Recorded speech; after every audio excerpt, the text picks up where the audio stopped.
Over the past few years, this strange thing has started happening within the automotive industry, in which two rival car brands, which would have in years prior gone to war with each other, began collaborating with each other by sharing either facilities, batteries, software, engines, or in some instances, the whole darn company.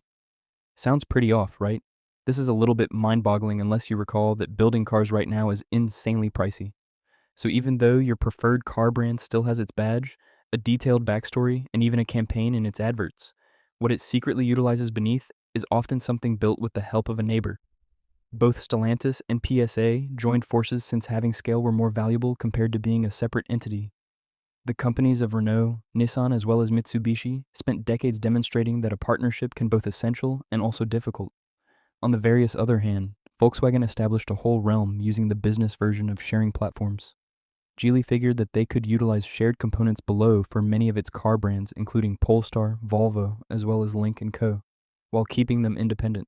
Toyota usually carries out this somewhat more discreetly via specific stakes or joint ventures.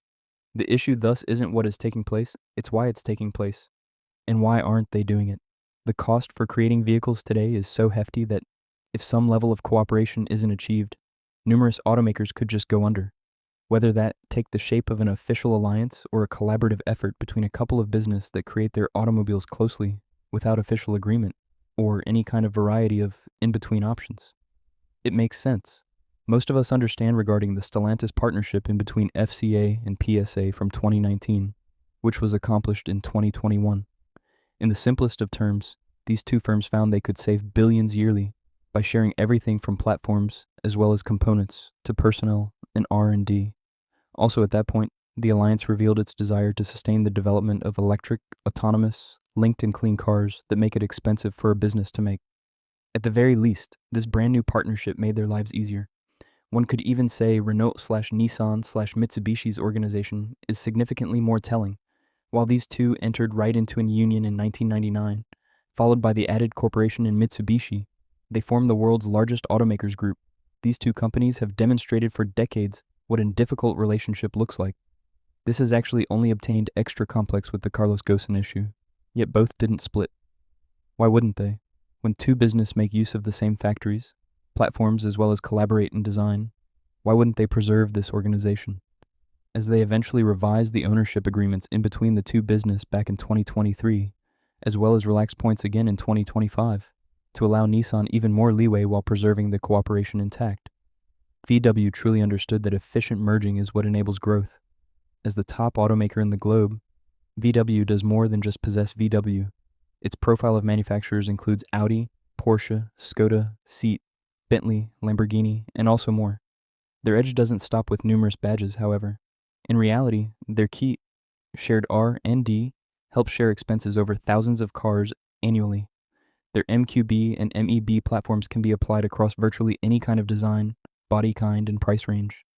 This includes other manufacturers, such as when Ford signed an accord to make a version of Volkswagen's MEB battery technology from as soon as 2024, and Mahindra agreed to get platform elements and also cells for MEB. That's effectively taking advantage of scale inside the company as well as beyond, turning that scale into something they might promote and market to various other companies. Geely and its collection of manufacturers, Polestar, Volvo, Lynk & Co., are a bit different. Instead of melding all the names right into one, as well as pretending they are the same, they are essentially stating that each company doesn't have to shoulder its very own development, supply of batteries, modules, software, and more in an entirely exclusive way. Last year, Volvo concurred to offer Lynk & Co. electric lorries in Europe via its current dealer network. According to them, it's an initiative that will certainly lead to better scale, reduced building expenses, lower expenses of product, and a far better profit when it pertains to item investment. It's simply a matter of obtaining much more done with each various other in an attempt to make that happen. Toyota commonly opts to operate on a more subdued level. They tend to have a variety of separate collaborations, rather than the massive mergers we are seeing elsewhere, as well as often acquire a modest stake in various other car manufacturers. Therefore, they're able to share knowledge with brand names like Subaru, preserve conformity with federal government needs, and arrive at certain solutions when it pertains to product. Yet they prevent buying every bit of other businesses' problems with full absorption. They're just attempting to secure up their own assets. After all, why would not they do this? They're sharing essential aspects without taking full control. But still, why is this happening so much currently? Why are cars just getting so costly, so fast? It's primarily due to the high expense of creating batteries for new electric automobiles. Beyond just creating electric cars, today's car brands must additionally concentrate on making sure that their software is on point with the latest standards, as well as demands in the market, while likewise adhering to ever-changing security, as well as emissions regulations. However, it's not just electric automobiles. Almost every brand new car relies on advanced driving aid systems, ADAS, and software has actually turned into such an integral part of the automobile that every business has to establish its own. Therefore, every automaker has to deal with costs for battery supply chains, high-powered software, driver aid advancement, cybersecurity, as well as numerous regulations that apply all over the world. When you've factored that in, the idea that an automaker could independently produce all these essential and often expensive technologies becomes a lot less practical. So how can this possibly benefit any one of us as consumers? When car manufacturers collaborate to integrate manufacturing processes and production facilities, or even to take over one another, the very first things to be pooled are almost always those that nobody notices: platforms, vehicle batteries, electric motors, electronics, infotainment systems, ADAS features, suppliers, software programs, as well as control systems. If firms merge their endeavors, costs are spread. A company could produce its vehicles much more quickly as well as potentially also cut down prices. However, the drawbacks exist as well. If two businesses begin sharing way too much, then the uniqueness between those car manufacturer names can become somewhat watered down. After that, what's left? If not more than branding, then that. So then it boils down to branding and advertising. And also if, a number of years from now, any kind of two cars aren't similar under the hood of the way the two brand names look outwardly, after that it will not even issue that you really bought a car that could essentially come down the street just in the next lane. If the brands blend their ventures into one, there are also some risks for business. Mergers can crash and also burn spectacularly, as when Honda as well as Nissan failed their planned arrangement. Honda wanted Nissan to become their subsidiary, yet neither group wished to shed too much autonomy. When two significant firms agree to merge or deal collaborate on a manufacturing, logistics, or production effort, what kind of deals does one make? The benefits are clear.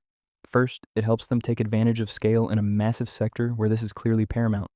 More broadly, it supports their pursuit of EV technology, as well as software the technologies that drive what comes next. Second, as a way of taking on supply chain disruptions and other global economic risks.